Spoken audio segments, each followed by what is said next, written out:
नमस्कार, आप देख रहे कशिश न्यूज का डिजिटल प्लेटफॉर्म। मैं हूं राकेश। आज हम आपके सामने झारखंड की राजनीति से जुड़ा एक दिलचस्प किस्सा लेकर आए हैं। ऐसा किस्सा जिसके कारण हेमंत सोरेन को 9 सालों का लंबा इंतजार करना पड़ा। दरअसल झारखंड की राजनीति में बेशक अब बहुमत की बात होती है, लेकिन एक दौर था जब यहां पर अल्पमत की सरकारें चलती थी। आए दिन सरकारें बनती थी और गिरती थी। साल 2005 के चुनाव में फ्रैक्चर्ड मैंडेट के कारण झारखंड की राजनीति इस कदर डिरेल हुई कि उसे पटरी पर आने में 9 साल लग गए। शिबू सोरेन को मौका मिला था, लेकिन बहुमत नहीं जुटा पाए और 9 दिन में ही उन्हें सीएम की कुर्सी छोड़नी पड़ी थी। उनकी जगह अर्जुन मुंडा ने 12 मार्च 2005 से 18 सितंबर 2006 तक सरकार चलाई, लेकिन निर्दलियों की महत्वाकांक्षा के आगे अर्जुन मुंडा भी बेबस नजर आए।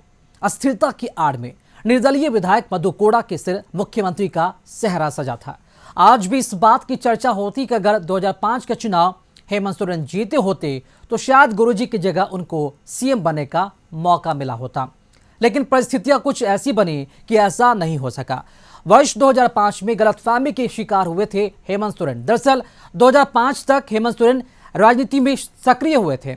उनकी नजर झामुमो की परंपरागत सीट दुमका पर थी। तब तक दुमका में झामुमो का झंडा पार्टी के कद्दावर नेता रहे स्टीफन मरांडी के हाथों में था। स्टीफन मरांडी 1980 से वर्ष 2000 तक हुए 5 विधानसभा चुनाव में दुमका सीट से झामुमो के टिकट पर जीतते आ रहे थे। लिहाजा हेमंत सोरेन की विधानसभा की चौखट तक पहुंचने के लिए इससे बेहतर मुफीद सीट कोई और नहीं दिखी, लेकिन हेमंत के राम स्टीफन मरांडी रोड़ा बन गए। आलम यह हुआ कि वर्ष 2005 के चुनाव में झामुमो ने स्टीफन का टिकट ही काट दिया। हेमंत को इस बात को लेकर कॉन्फिडेंट थे कि दुमका के लोग उनके पिता यानी कि गुरुजी के नाम पर उन्हें सिर आंखों पर बिठाएंगे, लेकिन अपमान की आग में जल रहे स्टीफन मरांडी ने दुमका सीट से बतौर निर्दलीय ताल ठोक दी थी। 27 फरवरी 2005 को जब नतीजा आया तो हेमंत सोरेन की गलतफहमी दूर हो गई। उन्हें अपने पिता के करीबी और झामुमो के पुराने सिपह सलार से करारी शिकस्त मिली थी और इस चुनाव में हेमंत सोरेन तीसरे स्थान पर आए थे। हालांकि 2005 वाले इस गलती से सबक लेते हुए हेमंत सोरेन ने राजनीतिक अस्थिरता के दौर में दुमका में अपनी पकड़ बनाई और 2009 में हुए चुनाव में भाजपा की लुइस मरांडी को 2669 वोट के अंतर से हराकर विधानसभा में दस्तक दी। उस चुनाव में भी स्टीफन मरांडी ने उन्हें चुनौती दी थी, लेकिन तब उन्होंने बतौर कांग्रेस प्रत्याशी चुनाव लड़ा था। पर अफसोस इस बार वो तीसरे स्थान पर आ गए। इस हार ने स्टीफन मरांडी जैसे दिग्गज को झकझोर कर रख दिया। वो समझ गए कि राजनीति में व्यक्ति नहीं पार्टी बड़ी होती है। 5 साल तक संघर्ष के बाद उन्हें गुरुजी के सानिध्य में आना पड़ा। तब से 2014 और 2019 के चुनाव में महेशपुर से वो झामुमो के विधायक है। हेमंत को गंवानी पड़ी दुमका की सीट। जी हां, 2009 में ये पहला मौका था जब झामुमो के गढ़ में भाजपा जीत के इतना करीब पहुंच चुकी थी। शायद यही वजह रही कि 2014 के चुनाव में मुख्यमंत्री होने के बाद भी हेमंत सोरेन को दुमका के साथ साथ बरहेट सीट पर उतरना पड़ा।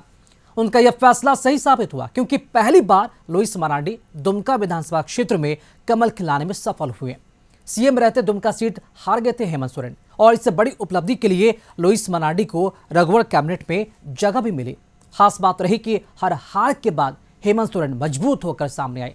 वर्ष 2019 के चुनाव में भी उन्होंने बरहेट के अलावा दुमका सीट से ताल ठोका और लुइस मरांडी से 2014 की हार का बदला ले लिया। बाद में यह सीट अपने अनुज बसंत सोरेन को हैंड ओवर कर दी। दुमका में 2020 में उपचुनाव हुआ और बसंत सोरेन झामुमो का झंडा लहराने में सफल रहे।